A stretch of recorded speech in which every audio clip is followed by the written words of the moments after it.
Welcome back to the Digital Foundry News Desk. I'm John Linneman, and today we have a special report. Actually, we're here to talk about classic PCs. This is kind of a retro special.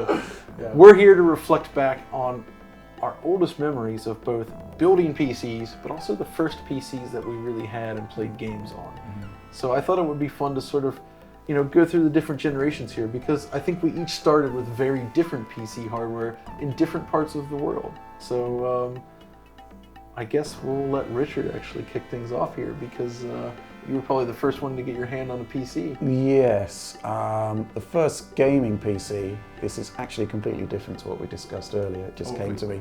The word processor I had in my first job in 1990, Computer and Video Games magazine, was a 286 with Hercules graphics. Hercules graphics, yes. So it was totally monochrome, Yep. and the only game I could play on it was Prince of Persia. Oh wow! You still got that fluid animation, right?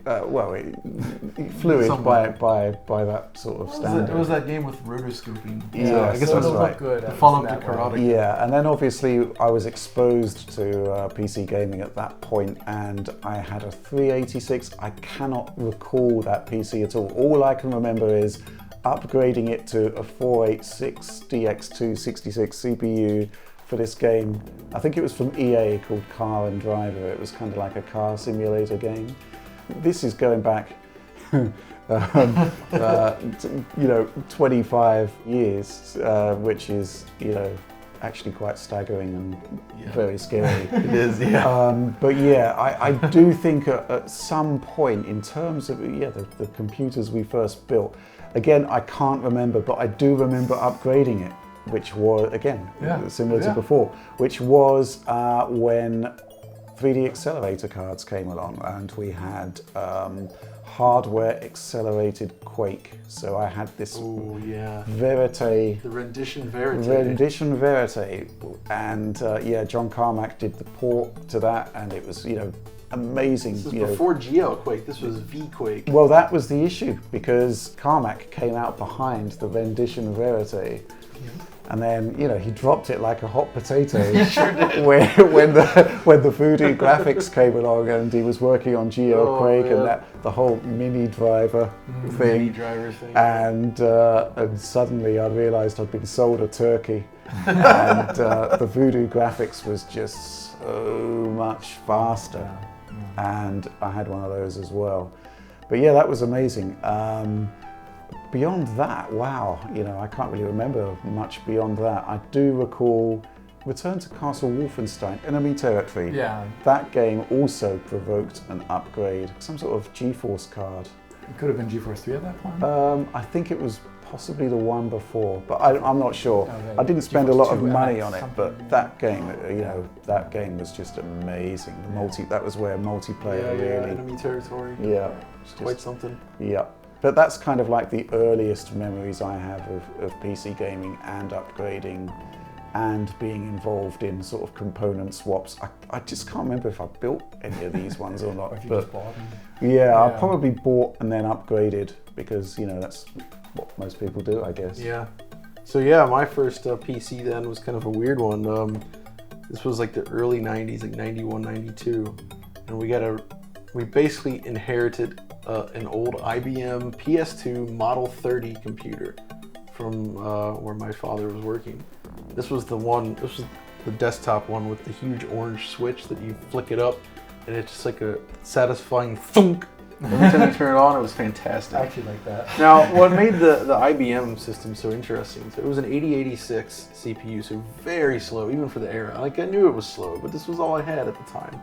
It had MS-DOS, that's like 3.2 or something, or one of the DOS 3, so it was a very old version of DOS. But this was different from a lot of other IBM compatible PCs, because for a couple of reasons. It had an MCGA graphics card, which, so it did CGA, which is the 4-color mode, which was interesting, but not CGA over composite video, which allows you to do that fake 16-color mode. This was just 4-color CGA support. So most PC games on this thing ran in 4-color CGA.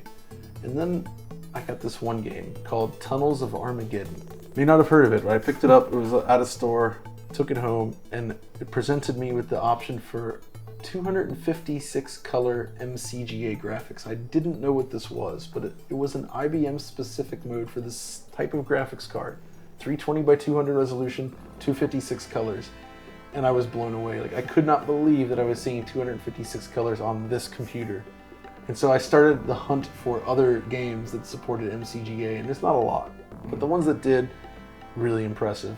The other thing that was weird about this machine, I guess for me, was that it came with a 3.5-inch floppy disk drive rather than a 5 1/4 for that era, but it was 720 kilobyte disks, not 1.44 meg. Yeah. So it was the double density 3.5 floppy disks, which was a little weird in terms of finding software that always worked with that. Like, I did find it, but it was an obscure format, I think. Yeah. So yeah, that was my first PC, and it was interesting. And then, you know, I got a 486 after that. The first PC I had for myself was an AMD K6 233. I upgraded that over time. But the first PC I built by hand was, it was like in '98, I think. I built a Pentium 2. It was a 350 megahertz PC. And I had dual Voodoo 2 cards in there. So 2 Diamond Monster 3D2s, the 12 meg card, running in scanline interleave mode. So SLI, the original SLI. I think around that point in time I had TNT2, like the like the add-in video card. I had a Riva card. No, before that I had an Intel i740 as my normal graphics card with the Voodoos as for 3D. And I upgraded it. I remember I had to source parts from a fellow that I knew through, I don't even remember how I knew him, but it was hard to order parts online at the time. I didn't really have a dedicated internet line all the time at home, which is 56K, and I managed to order these parts and pay for them myself. And I put it together. I was nervous at the time, but just building that first PC, loading up Unreal on that I was familiar with on my older PC, and seeing it run at such a smooth frame rate at 1024 by 768, because the dual Voodoo 2s could do that. Do you remember what kind of monitor you had back then? Sure, I had a 17-inch monitor that was it was a small dot pitch as well, so it was a really sharp 17-inch monitor. I can't actually remember the brand now. It's an obscure brand, you don't really see anymore, but it was a gorgeous monitor at the time. I really enjoyed playing games on that PC during that era, and that was the one that got me through, you know, Unreal, that got me through Half-Life. Yeah. Unreal Tournament, Quake 3 Arena. I think the next time I upgraded was actually for when Max Payne hit in 2001. Wow. I went to a Pentium 3 733. Is that when you got the Evil Commando 2? No, that was later. Yeah. That was I played Half-Life 2 on the Evil Commando. I just love the Evil Commando 2. The GPU name's the Diamond Monster. The Diamond Monster. The Evil Command. There was this one, Can't play with that anymore. in one of our computers, I ended up putting a low-cost GeForce 2 MX, and it had this card called The Asylum. And it was like, you go insane with performance. It's so fast, you will go insane. So it was complete madness. So yeah, I mean, ever since I guess 98 or 99, whenever that was, I've been building my own PC since, and it's just, I haven't stopped doing it. But Alex, what about you? My experience is different from kind of an age perspective too. The first time I remember seeing PC was watching my father, watching him play Spear of Destiny. Good for kids. A great for kids game. And I kind of just became obsessed with the fact that you were traversing a 3D scene. The games that I played on DOS afterwards were primarily 2D experiences, you know. So a very different thing that I played for myself. And then over time, after Doom came out, I watched my father play Doom on this on a A+ fathering. Yeah, he's got some good taste in video games, and just kind of that was the one where I remember just not even believing what I was seeing, because it was actually the first time I was scared from a virtual experience. I remember this too. I saw Doom right after it launched, actually, at a friend's house, and that was what prompted me to go for that 486, or convince my parents to get a 486. I need Doom, I need it now. So for me, those are my first experiences with PC gaming, and you know, largely relegated to the first-person shooter genre, but I still played, you know, as anything that I could get my hands on at the time, and whatever that was. But the first time I actually built the PC for myself was much, much later. My family, the home PC, always basically upgraded with every kind of Pentium generation, and or you know, like 486 before that. So I played Half-Life 2 on like a TNT2 card and things like that. I played, was a great 2001 era game. You know, I actually Max Payne. That was on a GeForce 3 machine with a Pentium 3. I played. My You had a GeForce 3 in 2001? No, wait, sorry, wrong. That was later. That would be amazing. No, my mistake. But then after that, there was kind of a period where there was nothing really that I was super excited for, and then I saw videos for Half-Life 2 before it came out, and I convinced my parents at that point in time it was a great time for a PC upgrade. So that machine was epic. It was a X800 XT, Pentium 4, 3.4 gigahertz, not as awesome as your laptop, John, with 3.6. And 1 gigabyte of RAM, and and it was in this kind of corridor period when we saw incredible PC releases, you know, Dune 3, Far Cry, you know, like Command & Conquer Generals, and all these games, and Half-Life 2 was like a watershed moment for that. But my first time I actually reached inside a PC was with that one, and I installed 3 gigabytes of RAM, DDR, what would it have been, DDR 533 maybe at that time? Maybe, but DDR 533 or something like that, to play Battlefield 2, which ran kind of poorly at the highest settings with only 1 gig of RAM. It was an impressive game. Yeah, so, but the first time I actually built a PC for myself was for Crysis. I also built one that year. Going off to university, and it's like, wow, this game is going to be the biggest thing ever. And that was a dual 8800 GT SLI machine with I know, we'll talk about that. But with a Q6600, 4 gigabytes of RAM, still on a CRT at that time. I didn't upgrade to a LCD until later on, which was a 1680 by 1050 LCD. So I played Crysis on a CRT monitor at 1024 by 768 with good nominal frame rates. You know, we didn't know back then as much as we know now. But with SLI, I wish I would have gotten the 8800 GTX after all this time, because that still, and it became a card later on that kind of scaled for a long time. It ran cards it was a legendary really card. well for a long period. But yeah, you know, it's a legend. It's a legend, and the 8800 GT was also a legendary card, just maybe not an SLI. I had the X800 XT for Half-Life 2 as well, Yeah. and also this was the first time I had a widescreen monitor. You had a widescreen monitor? Yeah. Dell just released the 2405 FPW, which was 16 by 10, 1900 by 1200. Yeah, that's amazing. Yeah, 2004. and there was a big cock-up on the Dell site where basically you could buy 2 for the price of 1.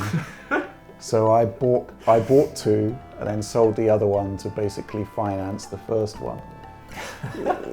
Oh no! But yeah, that X800 XT could run Half-Life at really high frame rates at that resolution, and it worked. Yeah, it was better than John's experience.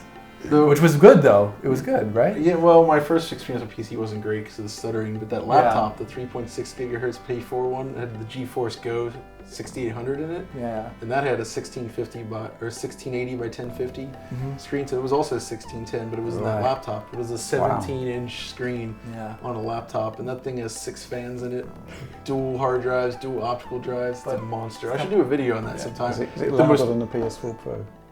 I'll show you later. It's right over there.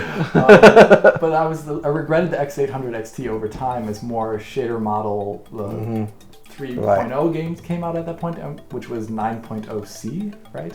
Is that still shader model 2 technically? Sorry, it's a little bit late. I remember that the X800 XT wasn't good enough for Crysis on high settings. No, X800 XT, I played Crysis on low at like 20 FPS with no shadows. I played it on that laptop. Yeah. It didn't work very well. No, but you could at least turn the settings up. With X800 XT, since it was just 9.0B, it couldn't do a lot of the functions. Yep. So that's kind of it. I mean, it's just like a rambling of craziness, but it just kind of gives us an idea of like the variety of PC experiences we had back then. And it's interesting actually that Richard had experience with stuff like the 386, because talking with a lot of other folks from the UK, they're always talking about other different PCs, like the Amiga they had, or Commodore Yeah, stuff, I had or an Amiga as well. the ZX Spectrum. I had the Amiga before the PC. Oh, okay. Yeah, but it's not really PC. Once I started, working at, in the games industry, you started to see these PC games. That's amazing. And there was another one, Indy 500. I had the simulation. Right. Indy 500, the simulation from Papyrus, I think. Yeah, it was just, there was nothing like it. It was amazing at the time. Yeah, so, full 3D. Quickly you realise, I was being exposed to consoles at the same time as well, Mega Drive at that point, and Super NES was just coming in from Japan actually, I think, at that point.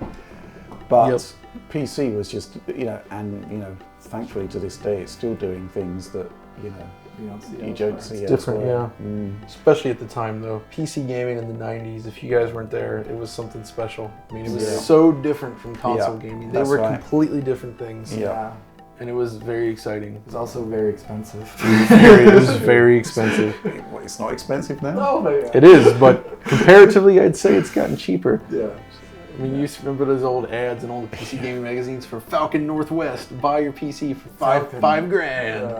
Custom PC things. Yeah. All this custom PCs. But yeah, PC gaming. It's interesting to think about its legacy and how it's changed over the years. A lot of landmark games, and everybody's got to start somewhere with the first PCs and first ones that you've built. So yeah, anybody watching, let us know in the comments. Let's talk about this. Yeah. What was your first PC? What was the first PC you built? Have you ever built a PC? Are you only into consoles? And why did you upgrade it? And why did you upgrade it? What was the game that pushed you? We've got our games. What are yours? All right, and that's going to do it for now. Thanks for watching. If you enjoyed this video, as always, be sure to like, subscribe, ring that notification bell. It's important. And follow all three of us over on Twitter. We are in the Twitter sphere, ready to talk about classic PC games anytime. But I think that's all for now. Thanks for watching.